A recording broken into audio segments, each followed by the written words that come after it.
Hello ನನ್ನ ಕುಟುಂಬದವರೇ, ಹೇಗಿದ್ರೆ ಎಲ್ಲರೂ. ಇವತ್ತು ನಾನು ನಿಮ್ಮ ಜೊತೆ ಶೇರ್ ಮಾಡ್ತಾ ಇದ್ದೀನಿ ಸೇವ್.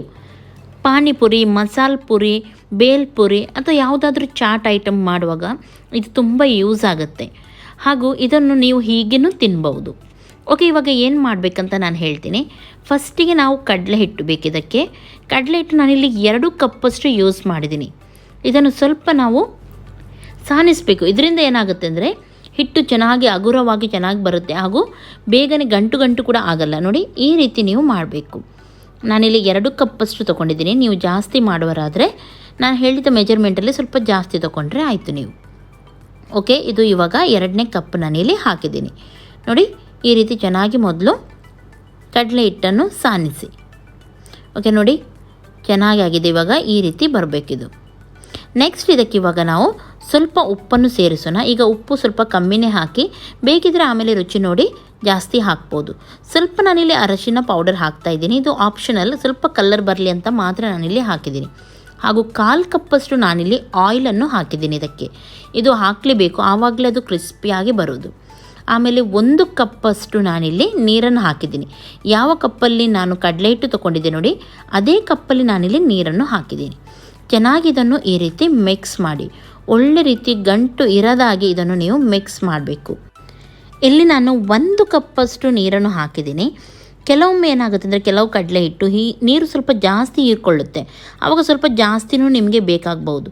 ಆದರೆ ಫಸ್ಟಿಗೆ ಸ್ವಲ್ಪನೇ ಹಾಕಿ ನೀವು ಅಂದಾಜು ಗೊತ್ತಾಗದಿದ್ದರೆ ಈ ರೀತಿ ಮಿಕ್ಸ್ ಮಾಡಿ ಕರೆಕ್ಟಾಗಿ ಒಳ್ಳೆ ರೀತಿ ಮಿಕ್ಸ್ ಆಗಬೇಕು. ಶೈನಿಂಗ್ ಬರುತ್ತೆ ಅಂತ ಹೇಳ್ತಾರೆ ನೋಡಿ, ಹಿಟ್ಟಲ್ಲಿ ನೋಡಿ ಈ ರೀತಿ ಶೈನಿಂಗ್ ಬರಬೇಕು. ನೋಡ್ಬೋದು ನೀವು, ಇವಾಗ ಕ್ರೀಮ್ ರೀತಿ ಆಗಿದೆ. ಇದು ಈ ರೀತಿ ಹಾಕಬೇಕು. ಇದು ಎಷ್ಟು ಒಳ್ಳೆ ರೀತಿ ನೀವು ಮಿಕ್ಸ್ ಮಾಡ್ತೀರಿ ನೋಡಿ, ಅಷ್ಟು ಒಳ್ಳೆ ರೀತಿ ಸೇವ್ ಬರುತ್ತೆ. ಹಾಗಾಗಿ ಈ ರೀತಿ ನೋಡಿ ಬರಬೇಕು ಹಿಟ್ಟು.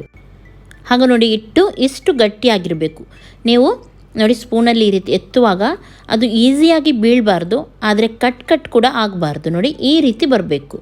ಕರೆಕ್ಟಾಗಿ ಅಂದಾಜು ಮಾಡಿಕೊಳ್ಳಿ. ಓಕೆ, ಇವಾಗ ಸೇವ್ ಮಾಡಲಿಕ್ಕೆ ಎಣ್ಣೆ ಯಾವಾಗಲೂ ಜೋರು ಬಿಸಿ ಆಗಿರಬಾರ್ದು, ಅಂದರೆ ಓವರ್ ಬಿಸಿ ಆಗಬಾರ್ದಿಲ್ಲಿ.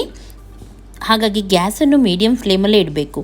ಒಮ್ಮೆಲೆ ಎಣ್ಣೆ ತುಂಬ ಬಿಸಿ ಆಗಿದ್ದರೆ ಏನಾಗುತ್ತೆ ಅಂದರೆ ಸೇವ್ ಕಲರ್ ಚೇಂಜ್ ಆಗುತ್ತೆ, ಬೇಗನೆ ಕಪ್ಪಾಗುತ್ತೆ, ಸರಿಯಾಗಿ ಅದು ಫ್ರೈ ಆಗಲ್ಲ.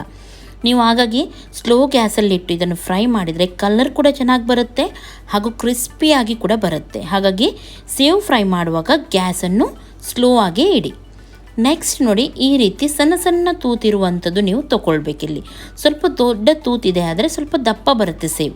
ನಿಮಗೆ ಪಾನಿಪುರಿ ರೀತಿ ಸೇವ್ ಬೇಕಾದರೆ ಸಣ್ಣ ತೂತಿರುವಂಥದ್ದು ನೀವು ತೊಗೊಳ್ಬೋದು, ಅಥವಾ ಇಲ್ಲದಿದ್ದರೆ ನೀವು ದೊಡ್ಡ ತೂತಿದ್ದು ತೊಗೊಂಡ್ರು ಏನೂ ದೊಡ್ಡ ವಿಚಾರ ಅಲ್ಲ. ಓಕೆ, ಇವಾಗ ನಾನು ಇದಕ್ಕೆ ಚೆನ್ನಾಗಿ ಆಯಿಲೆಲ್ಲ ಒರೆಸ್ತಾ ಇದ್ದೀನಿ. ನೆಕ್ಸ್ಟ್ ಇವಾಗ ಎಣ್ಣೆ ನೋಡೋಣ. ನೋಡಿ, ಈ ರೀತಿ ನಾವೇನಾದರೂ ಹಿಟ್ಟು ಹಾಕಿದರೆ ತಕ್ಷಣ ಮೇಲೆ ಬರಬಾರ್ದು. ಮೇಲೆ ಬಂತಂದರೆ ಇದು ಸ್ವಲ್ಪ ಜಾಸ್ತಿ ಬಿಸಿಯಾಗಿದೆ ಅಂತ ಅರ್ಥ. ಹಾಗಾಗಿ ಗ್ಯಾಸನ್ನು ನಾನಿಲ್ಲಿ ಸ್ವಲ್ಪ ಸ್ಲೋ ಮಾಡ್ತೀನಿ, ಸ್ವಲ್ಪ ಎಣ್ಣೆ ತಣ್ಣಗಾಗಲಿ ಅಂತ ಹೇಳಿ. ತಣ್ಣಗಾದಮೇಲೆ ನಾವು ಇದಕ್ಕೆ ಬಿಡೋಣ ಇದನ್ನು. ಓಕೆ, ಇವಾಗ ನಾನು ನೋಡಿ ಹಿಟ್ಟು ಕೂಡ ರೆಡಿಯಾಗಿದೆ. ಸ್ವಲ್ಪ ಹೊತ್ತು ಸೈಡಲ್ಲಿ ಇಟ್ಟರೆ ಚೆನ್ನಾಗಿ ಬರುತ್ತೆ ನೋಡಿ ಈ ರೀತಿ. ಓಕೆ, ಇವಾಗ ಹಿಟ್ಟನ್ನು ತೆಗೆದು ಇದಕ್ಕೆ ಹಾಕೋಣ.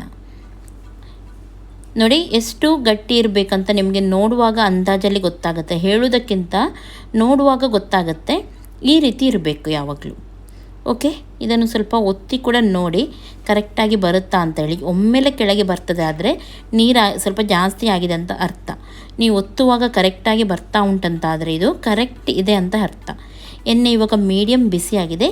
ಇವಾಗ ಇದನ್ನು ನೋಡಿ ಈ ರೀತಿ ಸ್ವಲ್ಪ ಒತ್ತುತ್ತಾ ಹೋದರೆ ಆಯಿತು. ನೀವು ಒಂದರ ಮೇಲೆ ಒಂದು ಒತ್ತಲಿಕ್ಕೆ ಹೋಗಬೇಡಿ, ಒಂದು ರೌಂಡ್ ನೀವು ಒತ್ತಿದರೆ ಸಾಕಿದು. ನೋಡಿ ಈ ರೀತಿ ಆಗಬೇಕು. ಮೀಡಿಯಮ್ ಗ್ಯಾಸಲ್ಲೇ ನೀವು ಇದನ್ನು ಫ್ರೈ ಮಾಡಬೇಕು. ಗ್ಯಾಸನ್ನು ಜೋರಾಗಿಟ್ಟು ಫ್ರೈ ಮಾಡಬೇಡಿ. ಸ್ವಲ್ಪ ಹೊತ್ತು 2 ಸೈಡ್ ಕೂಡ ಟರ್ನ್ ಮಾಡ್ತಾ ಇದನ್ನು ಫ್ರೈ ಮಾಡಿ. ಕಲರ್ ಚೇಂಜ್ ಆಗೋದಿಲ್ಲ ಆವಾಗ ನೀವು ಮೀಡಿಯಮ್ ಗ್ಯಾಸಲ್ಲೇ ಇದನ್ನು ಫ್ರೈ ಮಾಡಿದರೆ. ಹಾಗೂ ಕ್ರಿಸ್ಪಿ ಕೂಡ ಇದು ಆಗುತ್ತೆ, ಜಾಸ್ತಿ ಆಯಿಲ್ ಕೂಡ ಎಳ್ಕೊಳ್ಳಲ್ಲ. ಓಕೆ, ಸ್ವಲ್ಪ ಹೊತ್ತು ನೋಡಿ ಟರ್ನ್ ಮಾಡ್ತಾ ನಾನು 2 ಸೈಡ್ ಕೂಡ ಇದನ್ನು ಫ್ರೈ ಮಾಡ್ತೀನಿ. ತುಂಬ ಒತ್ತುತ್ತಾಗಲ್ಲ, ಇದು ಬೇಗನೆ ಆಗುತ್ತೆ, ಏನು ಕಷ್ಟ ಇಲ್ಲ ಇದು. ನೋಡಿ ಇವಾಗ ನೋಡಿ ಇದು ಸರಿಯಾಗಿ ಫ್ರೈ ಆಗಿದೆ. ನೋಡ್ಬೋದು ನೀವು, ಗೊತ್ತಾಗುತ್ತಿದ್ರೆ ಸ್ವಲ್ಪ ಎತ್ತಿ ನೀವು ಅದನ್ನು ಇದು ಮಾಡಿ ನೋಡ್ಬೋದು. ಕ್ರಿಸ್ಪಿ ಆಗಿದೆ ಅಂತ ಆದರೆ ಫ್ರೈ ಆಗಿದೆ ಅಂತ ಹೇಳಿ ಅರ್ಥ. ಇದೇ ರೀತಿ ನೀವು ಎಲ್ಲವನ್ನು ಕೂಡ ಬಿಡಬೇಕು. ನಾನು ಇನ್ನೊಮ್ಮೆ ಹೇಳ್ತಾ ಇದ್ದೀನಿ, ಗ್ಯಾಸ್ ಮಾತ್ರ ಫಾಸ್ಟಲ್ಲಿಟ್ಟು ಮಾಡಬೇಡಿ ಈ ಕೆಲಸವನ್ನು. ನೋಡಿ ಇವಾಗ ಇನ್ನೊಮ್ಮೆ ಬಿಡ್ತಾ ಇದ್ದೀನಿ. ನೋಡಿ ಈ ರೀತಿ ನೀವು ಒತ್ತ ಬಿಟ್ಟರೆ ಆಯಿತು. ನೋಡಿ ಚೆನ್ನಾಗಿ ಬರುತ್ತೆ, ನೋಡ್ಬೋದು ನೀವು. ಈ ರೀತಿ ಬಿಡಬೇಕು. ಒಂದರ ಮೇಲೆ ಒಂದು ಅಂತೇಳಿ 2-3 ಸಲ ಬಿಡಲಿಕ್ಕೆ ಹೋಗಬೇಡಿ. ನೋಡಿ, ಇಷ್ಟು ತೆಳುವಾಗಿ ಬಿಟ್ಟರು ಚೆನ್ನಾಗಿ ಎಲ್ಲನೂ ಫ್ರೈ ಆಗಿ ಕ್ರಿಸ್ಪಿಯಾಗಿ ಬರುತ್ತೆ. ಓಕೆ, ಇದು ಇವಾಗ ರೆಡಿಯಾಗಿದೆ. ಇದೇ ರೀತಿ ನಾನು ಎಲ್ಲವನ್ನು ಕೂಡ ಮಾಡ್ತಾ ಇದ್ದೀನಿ. ಓಕೆ, ನೋಡಿ ಇವಾಗ ನೋಡಿ ಈ ರೀತಿ ನೀವು ಬಿಟ್ಟರೆ ಆಯಿತು. ಒಮ್ಮೆಲೆ ಒಂದು ಸಲ ಬಿಟ್ಟು ಕರೆಕ್ಟ್ ಆಗ್ತಾ ಇಲ್ಲ, ಬರ್ತಾ ಇಲ್ಲ ಅಂತಾದರೆ ಹಿಟ್ಟು ಒಂದೇ ತೆಳುವಾಗಿ ಅಥವಾ ಸ್ವಲ್ಪ ದಪ್ಪಾಗಿದೆ ಅಂತ ಹೇಳಿ ಅರ್ಥ. ಹಾಗಾಗಿ ಅಡ್ಜಸ್ಟ್ ಮಾಡ್ಕೊಳ್ಳಿ ಹಾಗೂ ಈ ರೀತಿ ಬಿಡಿ. ತುಂಬ ಈಸಿ ಉಂಟು, ಸಿಂಪಲ್ ಉಂಟು ಈ ಮೆಥಡ್. ಖಂಡಿತವಾಗ್ಲೂ ಇದನ್ನು ನೀವು ಟ್ರೈ ಮಾಡಿ. ಇದೇ ರೀತಿ ಮಾಡಿ ನೀವು ಇದನ್ನು ಟೈಟ್ ಡಬ್ಬದಲ್ಲಿ ಹಾಕಿಟ್ರೆ 1 ತಿಂಗಳವರೆಗೆ ಇದು ಏನಾಗಲ್ಲ.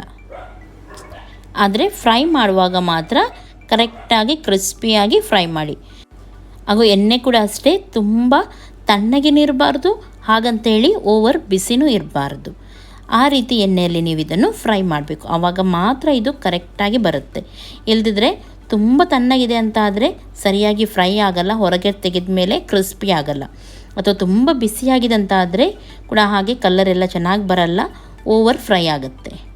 ಓಕೆ, ನೋಡಿ ಇದೇ ರೀತಿ ಇವಾಗ ಎಲ್ಲವನ್ನು ನೀವು ಮಾಡಿದರೆ ಆಯಿತು. ಖಂಡಿತವಾಗ್ಲೂ ಇವತ್ತಿನ ಈ ರೆಸಿಪಿ ನಿಮಗೆ ಇಷ್ಟ ಆಗಿರ್ಬೋದು ಅಂತ ಎನಿಸ್ತೀನಿ. ಇಷ್ಟ ಆದರೆ ಲೈಕ್ ಮಾಡಿ, ನಿಮ್ಮ ಫ್ರೆಂಡ್ಸ್ ಜೊತೆ ಎಲ್ಲರ ಜೊತೆ ಇದನ್ನು ಶೇರ್ ಮಾಡಿ. ಹಾಗೂ ನನ್ನ ಚಾನಲ್ಗೆ ಯಾರು ಸಬ್ಸ್ಕ್ರೈಬ್ ಮಾಡಲಿಲ್ಲ ನೋಡಿ, ಅವರು ಸಬ್ಸ್ಕ್ರೈಬ್ ಮಾಡಿ. ಓಕೆ, ನೋಡಿ ಎಷ್ಟು ಚೆನ್ನಾಗಿ ಬಂದಿದೆ ನೋಡಿ. ಎಲ್ಲವನ್ನು ನಾನಿವಾಗ ಫ್ರೈ ಮಾಡಿ ತೆಗಿತಾ ಇದ್ದೀನಿ. ಸುಮಾರಾಗುತ್ತೆ ಇದರಿಂದ.